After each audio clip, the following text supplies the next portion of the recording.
Hi, my name's Tom. I'm an organic marketing manager at Dido, and this is part 3 of my content marketing series. So we've already previously talked about brainstorming and coming up with ideas for your content piece, and then how to optimize it in part 2. So that's great. You've got it on your website. How are you going to promote it? Well, for me, promotion of any content piece starts before it's even written. So the first thing that I like to do is try and see if we can access any external contributors for the piece. So if there's any experts in what you're talking about, or any related businesses that aren't direct competitors that could get involved in the piece, perhaps include a quote from them or something like that, then they're already someone that's potentially going to share it because they're involved in it. So before you've even written it, you've got people that are waiting for it to go live and waiting to share it. So that's your first point of call. The second is, as we've talked about in the previous video, is optimizing the piece for the search engines, because that's where people are going to find it. So in terms of promotion, an SEO strategy is very important. And that includes optimizing your images, because you may not just get found through the regular search, you might get found through Google Images as well. So make sure you're covering all the bases in terms of optimization. It's also good to promote the piece internally on your own website. So you can create a blogging strategy around the main piece you've written or the main piece you've created, and pull out different elements that might appeal to different audiences. So that way each blog has a different spin to it, perhaps attracts a different audience segment, and then flows them through to the final piece. Of course, social media is going to be massive for your promotional strategy. So start off by sharing it on all your business social channels, whether it's like your LinkedIn, your Facebook, your Twitter, whatever it is that your business uses. So that's going to get straight to your audience. And I think these days we need to be trying to get the employees of each company to share the content on their personal profiles as well, even if that is just LinkedIn, because it sort of shows some pride in what your company are doing, and it extends the reach of that piece massively. So if you can encourage your employees to share the piece or your colleagues to share the piece, then make sure you do. You can create your own hashtag, or you can jump on trending hashtags at the time. That's going to, again, extend the reach, but don't force it. I've seen when people have tried to promote content pieces by jumping on hashtags that are to do with tragedies or something like that. It's not a good look. It's not going to do your brand any favors. So just make sure it really is a relevant hashtag before you try it. But speaking of hashtags, Twitter's a great place to find journalists that are proactively looking for contributors to their pieces. So if you go onto Twitter and type in #journorequest, this will pull up a big list of all the journalists that are currently proactively looking for someone to contribute to their content piece or contribute to their article. So there might be somewhere that you can find a way in to promote your piece through the piece that they're creating. You can also look and see if there's any influencers that you can get in touch with. I mean, they may charge, but they've already got a very engaged audience. So if you can get any social influencers from your industry sharing your pieces, then that's a really good place to start. And of course, social media advertising, whether it's LinkedIn, Facebook, Twitter, they've all got really good targeting options. So whether you want to target people within 10 meters of your store or of your shop or wherever you work, or you want to target the whole of the UK, or maybe just architects, or maybe just people interested in this, that, or the other, you can really dig down into the audience. So if you have a promotional budget, social ads are a good place to start. Now, you need to think about your outreach strategy. So outreach is a very manual process. This is where you're going to be contacting other publications and trying to promote your piece to them, to try and get them to share it, and hopefully, in SEO terms, link back to it, because that's what's important if you want to be improving your ranking in Google. So you're going to need to get organized with your outreach strategy because it has a low success rate. And I'll tell you that straight away. It's probably a 5 to 10% success rate of all the people you contact. That's 5 to 10% of them are actually going to share your piece. So you need to be organized. You need to start with a spreadsheet which details who you're contacting, the website, the URL, the contact name, their email address, when you contacted them, what their response was, are they interested, has the link gone live. That's going to make sure that you don't lose track of your opportunities, and make sure you don't keep pestering people you've already contacted. So what are you going to look for in your outreach strategy? Well, you want high quality websites, obviously. So what does that look like? Well, a high domain authority is pretty key. So domain authority goes from 1 to 100. The higher, the better. You want to look and make sure that website is frequently updated. If their last blog post was in 2011, then they've probably gone a bit stale and they've probably dropped in the rankings a bit. So see if they're still regularly posting content.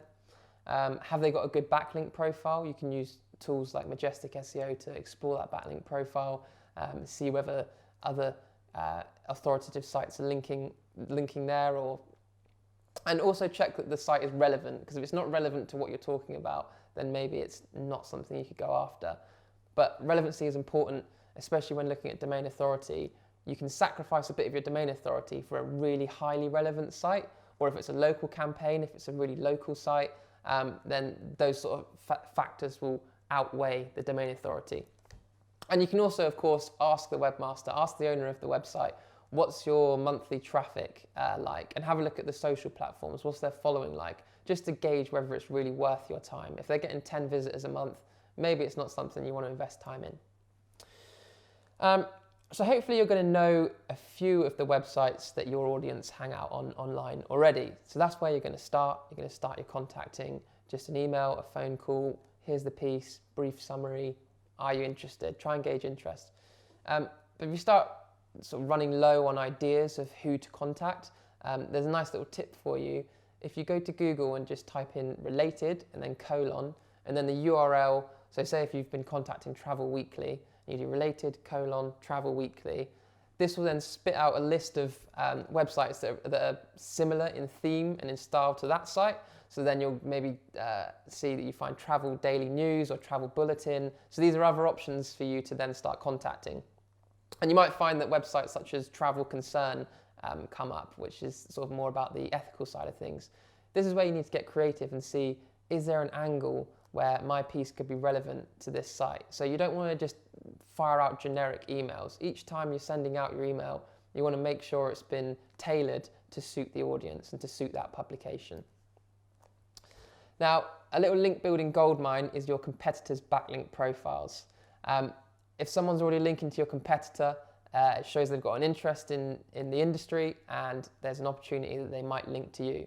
So as I mentioned before, Majestic SEO is a good tool to use to dig into your competitors' backlink profiles. You can also see if there's any dead links on there. If there's any websites linking to your competitor which comes up with a 404 error, there's an opportunity for you to contact that publication and say, oh, I've seen this link's broken, I've got a piece of content that could replace it, maybe you could link to me instead. So when you're using Majestic, that tool can tell you the quality of the site, the relevance of the site, exactly what piece of content it's being linked to. So it's a really useful tool for your outreach strategy. Now, there's other tools you can use. We use PR tools. We use a tool called Response Source, which again, a bit like the journo request hashtag, you can go into this tool, into this system, and it's got a long list of journalists who are proactively looking for contributors. So you can search through and try and find something that your piece would fit into. And this is probably like one of the highest success rates with our outreach strategies, comes from using tools like this.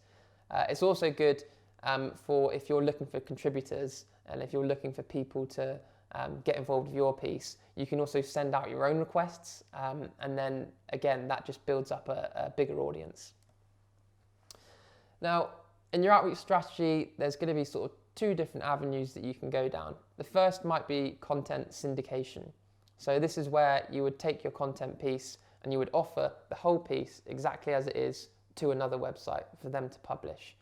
You would only ever do this for a very high authority site, and it would only be to get your piece out there and to promote it. It wouldn't really be something you would do for SEO, because what you'd want to ensure that website then did was either add meta no robots tag to their piece so that Google knows not to index it, or a canonical tag pointing back to your piece so that Google knows that you are the originator of that piece. Otherwise, you're risking perhaps being penalized for duplicate content. So it does have its risks, but if the right sort of SEO technical side of things are implemented properly, then you'll be okay. The other thing you can do is guest blogging. Now, guest blogging is not dead. The SEO industry debates on this a lot, but for me, guest blogging is not dead, as long as you do it in the right way. If you're doing it in a spammy way, you're doing it wrong.